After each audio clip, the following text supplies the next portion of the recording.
नमस्कार दोस्तों, मैं रामू कुमार यादव एजुकेशन क्लासेस रामू में आपका स्वागत करता हूं। दोस्तों, आज की वीडियो हमारा हिंदी के रिलेटेड प्रैक्टिस सेट है और इसमें मैंने उठाया हूं समास को। तो समास के आज 60 अति महत्वपूर्ण प्रश्न जो होंगे इस वीडियो में आपको कराऊंगा। तो अगर आप प्राइमरी सुपर टेट भर्ती शिक्षक की तैयारी करते हैं तो आप इस वीडियो को जरूर देखें, या जिस भी एग्जाम में अगर हिंदी का प्रश्न बनेगा तो आप इस वीडियो को देखिएगा। समास के हैं सभी प्रश्न, समास के रिलेटेड है। मैं हर टॉपिक के सभी एक टॉपिक को उठा रहा हूं और उस टॉपिक के सभी प्रश्नों को मैं करा रहा हूं प्रैक्टिस सेट के रूप में। तो आज का हमारा चौथा प्रैक्टिस सेट है हिंदी का और उसमें है समास, और समास के सभी प्रश्न हैं। तो आप इस वीडियो को जरूर देखें।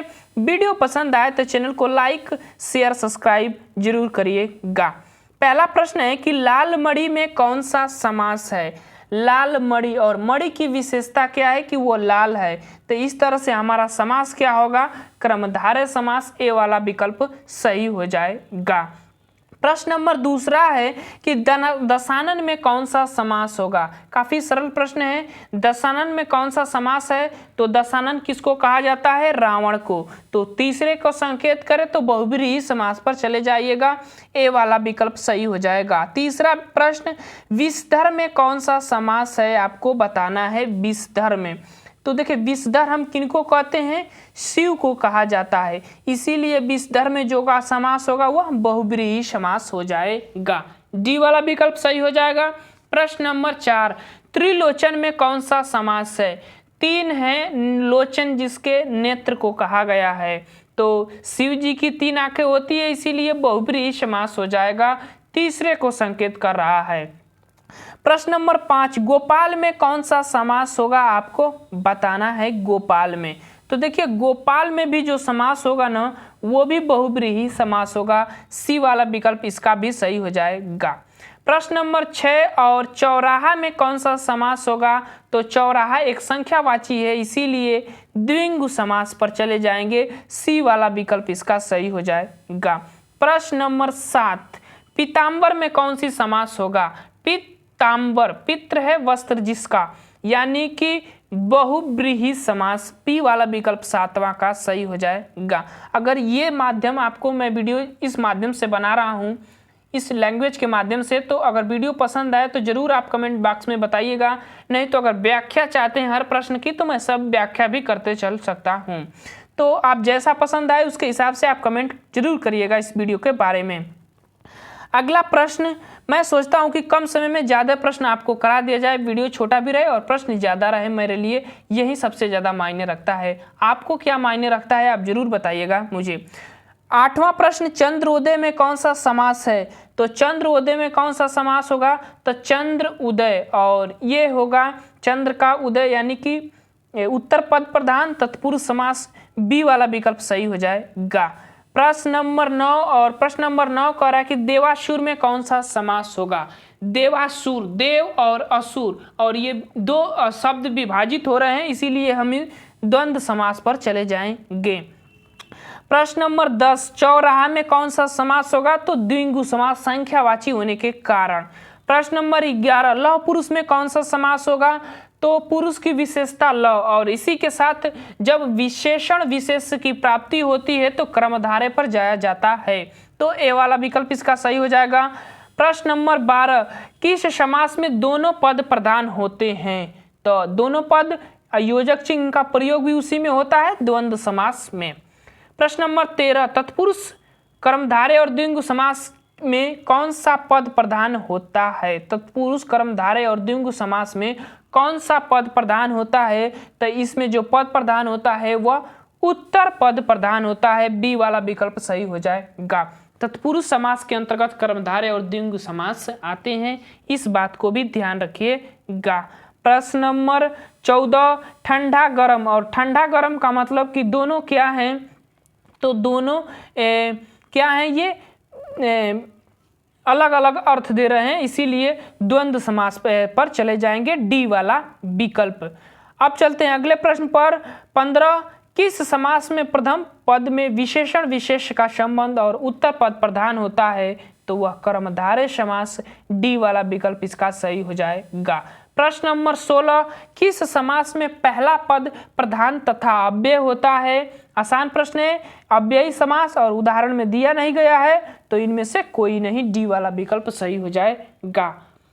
अव्ययी समास में प्रथम पद प्रधान होता है और अव्यय होता है, प्रयोग किया जाता है। प्रश्न नंबर 17, किस समास में शब्द को विग्रह करने पर दोनों पद के बीच और आता है? तो किस में आता है? तो वह द्वंद्व समास में। 17 का सी वाला विकल्प सही हो जाएगा। प्रश्न नंबर 18, घनश्याम में कौन सा समास है आपको बताना है। घनश्याम, और घनश्याम में कौन सा समास होगा? तो वह बहुब्रीहि समास, श्री कृष्ण को संकेत किया जाता है इसमें, तो बी वाला विकल्प सही हो जाएगा। प्रश्न नंबर 19, किस समास में दोनों पद मिलकर तीसरे पद की ओर इशारा करते हैं? तो विकल्प देख लीजिए, किसमें तीसरे पद पर इशारा किया जाता है? तो वह किया जाता है किसमें? तो वह बहुब्रीहि समास में। जैसे हमने पहले ही उदाहरण पढ़ चुके हैं, त्रिलोचन, पीताम्बर, ये सब बहुब्रीहि समास के उदाहरण हैं। प्रश्न नंबर 20, वर्णों के मेल को क्या कहते हैं? तो वर्णों के मेल को संधि कहा जाता है, ध्यान रखिएगा, और पदों के मेल को समास कहा जाता है, तो इतना अंतर आप ध्यान रखिएगा। प्रश्न नंबर 21, किस समास का पहला पद संख्यावाची होता है? तो द्विगु समास, सरल प्रश्न है।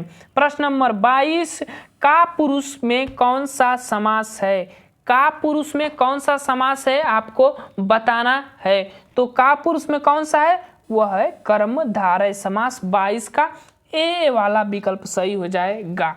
प्रश्न नंबर चलते हैं 23 पर, और प्रश्न नंबर 23 करा कि कर्महीन में कौन सा समास है? तो जो कर्म से ही हीन हो उसमें कौन सा समास होगा? तो देखिए, ये होगा कर्म और हीन, यानी कि उत्तर पद प्रधान है, सी वाला विकल्प सही हो जाएगा।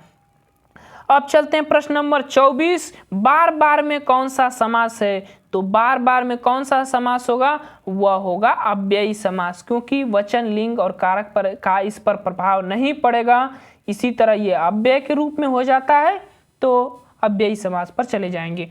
25 प्रश्न, माल गोदाम में कौन सा समास होगा? माल गोदाम में कौन सा समास होगा? तो देखिए, गोदाम माल गोदाम है, वो माल का गोदाम है, तो बी वाला विकल्प सही हो जाएगा, उत्तर पद इसमें प्रधान है।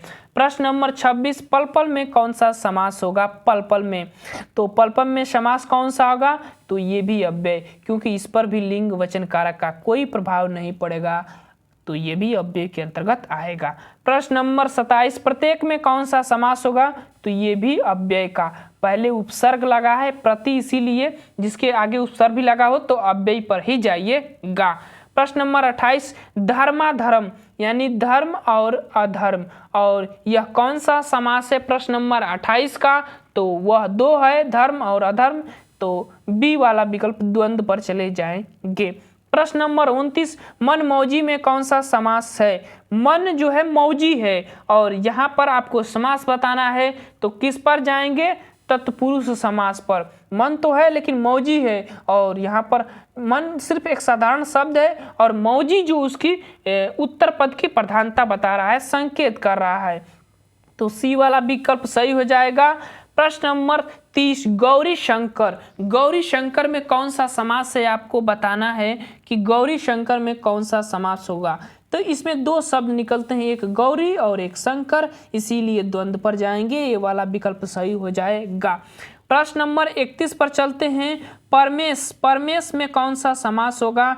तो परमेश में अगर समास की बात करें तो परम प्लस उमेश, यानी कि विशेषता बता रहा है उमेश की, तो बी वाला विकल्प जो है सही हो जाएगा, परमेश। बी वाला विकल्प कर्मधारय समास, विशेषण विशेष्य को जो प्राप्त हो, यानी कि बी वाला विकल्प 31 का।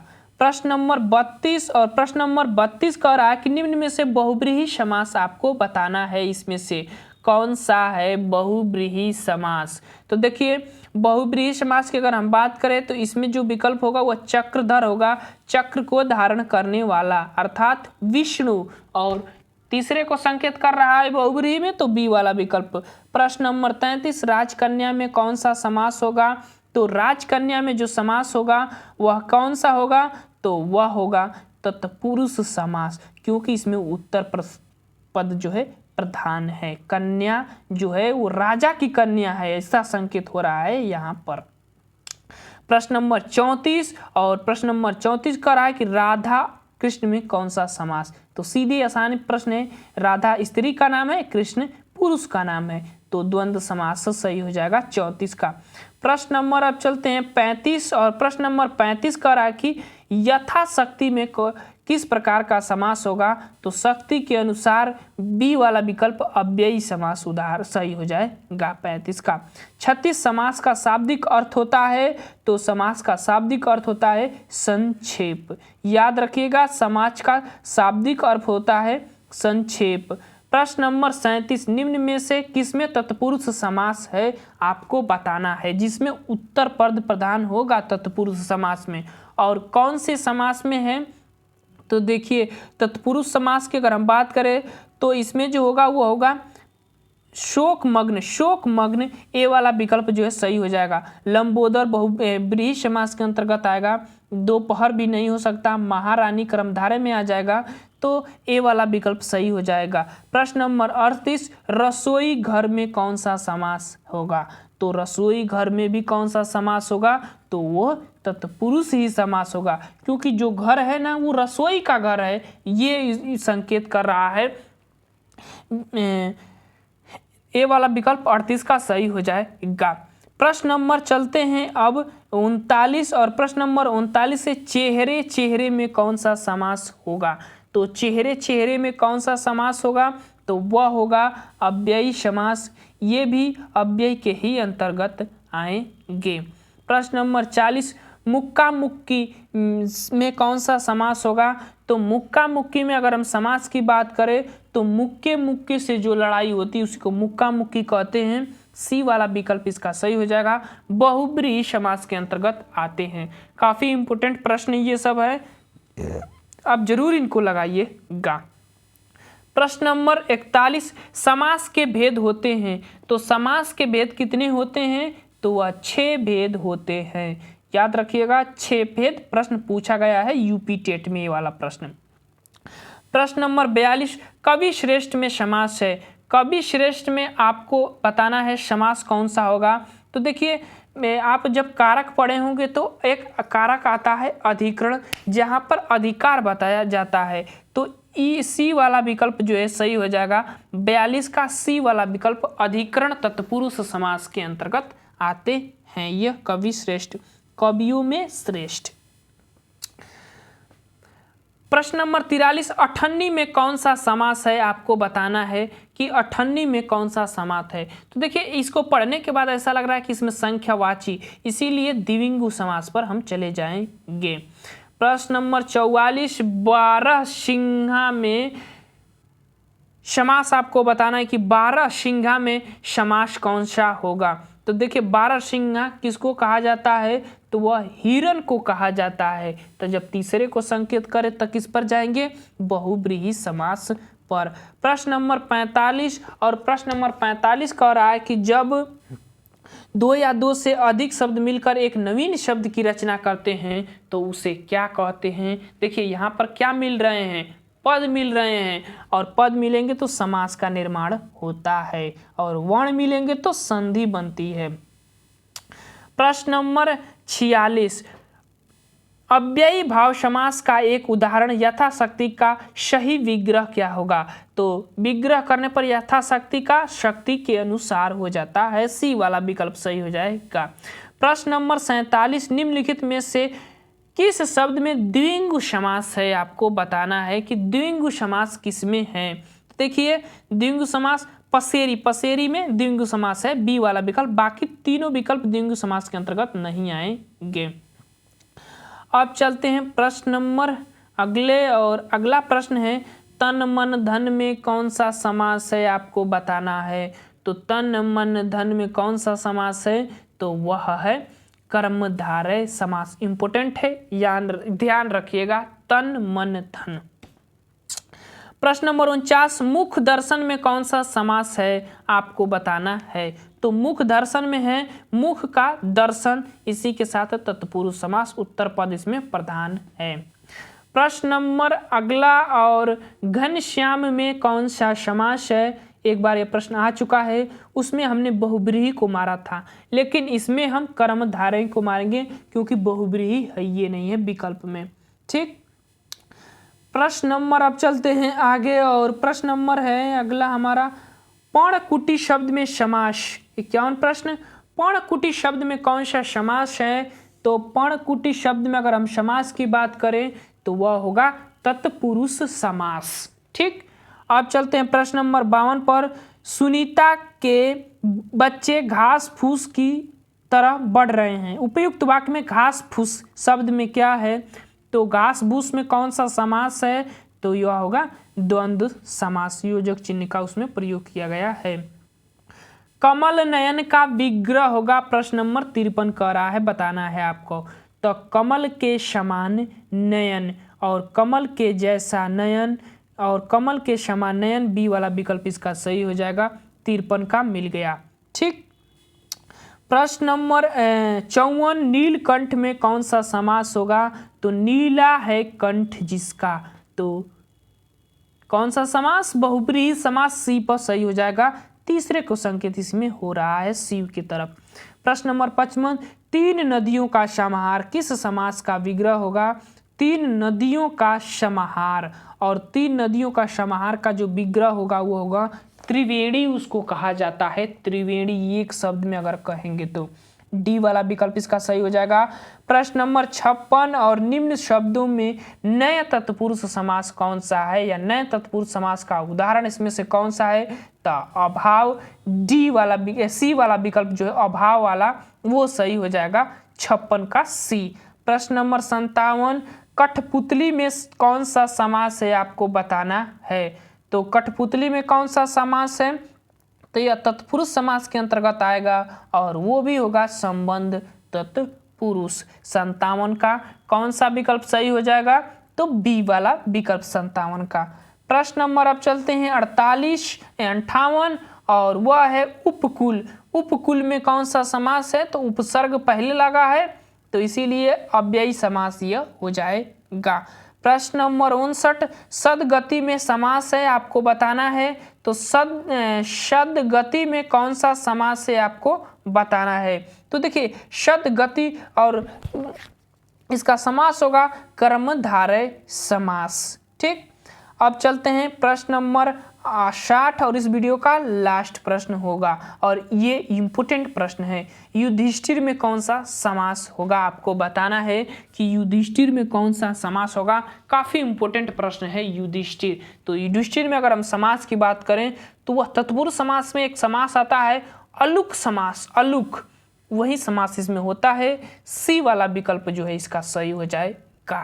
तो ये थे 60 महत्वपूर्ण समास के प्रश्न। तो चलिए दोस्त वीडियो को समाप्त करते हैं। वीडियो पसंद आए तो जरूर अपना फीडबैक मुझे दीजिएगा। Thank you for watching this video.